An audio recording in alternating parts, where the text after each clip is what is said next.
اگر حضور کو بحیثیت بھائی دیکھا جائے، حضور کی اپنی سکی بہن تو کوئی نہیں تھی، حضور کی رضائی بہن حضرت شیمہ رضی اللہ تعالی عنہا حضور کی خدمت میں آتی ہیں۔ وہ تفصیل سے واقعہ آپ نے سنا ہوا ہے، اس قبیلے کے بندے چھڑانے تھے۔ جب بہن آتی ہے تو حضور اٹھ کے استقبال کرتے ہیں اور فرماتے بہن کیسے آئی ہو؟ عرض کی حضور کچھ لوگ آپ کے ہاں ہیں ہمارے، وہ چھڑانے آئے ہوں۔ تو حضور نے فرمایا بہن زحمت کیوں کی؟ آپ کسی کے ہاں پیغام بھیج دیتی تو میں محمد سارے ہی چھوڑ دیتا۔ اور پھر بہن کو بہت سارے تحائف دیے، دروازے تک چھوڑنے آئے۔ پھر صحابہ کو جمع کر کے جملہ کا ارشاد فرمایا میں جب بھی قیدی چھوڑتا ہوں تو مشورہ لیتا ہوں، لیکن آج مشورہ نہیں لیا۔ عرض کی حضور ہماری مجال بھی کیا ہے، لیکن ارشاد تو فرمائے۔ ارشاد فرمایا آج میرے دروازے پر میری بہن آ گئی تھی۔ اور آج ہم دیکھ لیں ہمارا بہنوں کے ساتھ رابطہ کیسا ہے۔ ہمارے گھر میں ہماری بہنیں 6 مہینے بھی نہ آئے تو ہمیں پرواہ بھی نہیں ہوتی۔ یہ تو چھٹیوں میں بیچاری اگر چھٹیاں گزارنے کے لیے آ جاتی، بھائی کے رویے دیکھ کے 2 دن بعد واپس چلی جاتی۔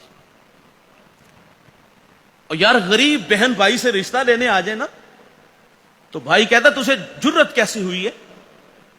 تو اپنی اوقات تو دیکھ، تو میری بیٹی کو 2 وقت کا کھانا نہیں دے سکتی، رازق تو ہے؟ یہ بھائی کے رویے ہیں بہن کے ساتھ۔ لوگ ہم سے مسئلہ پوچھتے ہیں مولوی صاحب بہن نے تحفہ دیا ہے زمین، وہ بھی اس کی مجبوری تھی،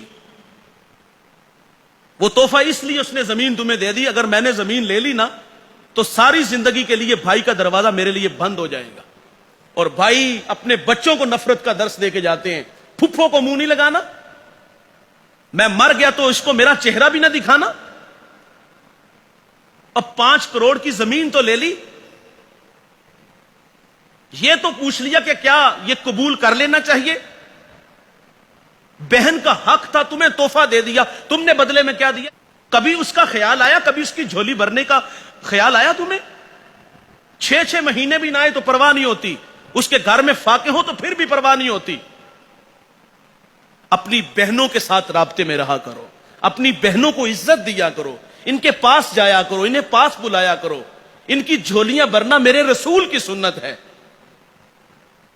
میں نے پچھلے دنوں ایک بہت بڑا مذہبی اسکالر ہے، اس کا لیکچر سنا، اس کی بات سیدھی دل کو لگی۔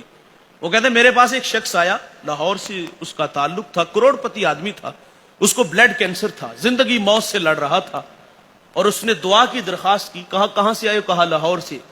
آبائی شہر پوچھا، کہا فیصل آباد۔ تو کہا وہاں کوئی تمہارے اپنے ہیں؟ کہا ہاں وہاں چچا تائے بہنیں بھی ہیں۔ تو کہا ان کی مالی پوزیشن کیسی ہے؟ اس نے کہا وہ سب غریب لوگ ہیں۔ اگلی بات سنیے، کہا کتنی دیر ہوگی ان سے ملاقات کیے ہوئے؟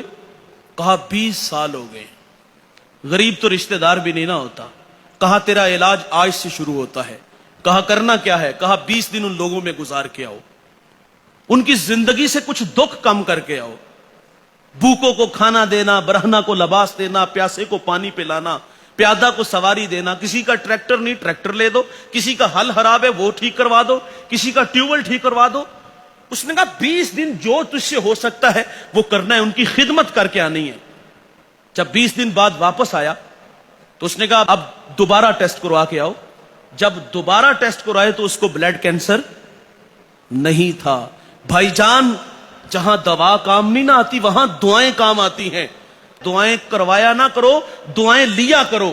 میرے رسول فرماتے ہیں کہ اگر عمر میں رزق میں برکت چاہتے ہو تو صلہ رحمی کیا کرو، اور تمہاری صلہ رحمی کے سب سے زیادہ مستحق تمہارے اپنے بہن بھائی ہیں۔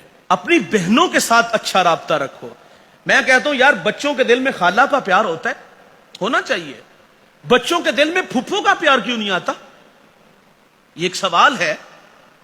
بچوں کے دل میں خالہ کی محبت ہے، پھپھو کی کیوں نہیں؟ اللہ کے فضل سے میرے بچوں کی عادت ہے جب میری بہنیں گھر آتی تو وہ پھول لے کے استقبال کرتے۔ اپنے بچوں کو اپنی بہنوں کی محبت سکھاؤ۔ تو حضور صلی اللہ علیہ وسلم اپنی بہن کے لیے کتنی محبتیں رکھتے ہیں۔ فرماتے تو کسی کے ہاں پیغام بھیج دیتی میں سارے ہی چھوڑ دیتا۔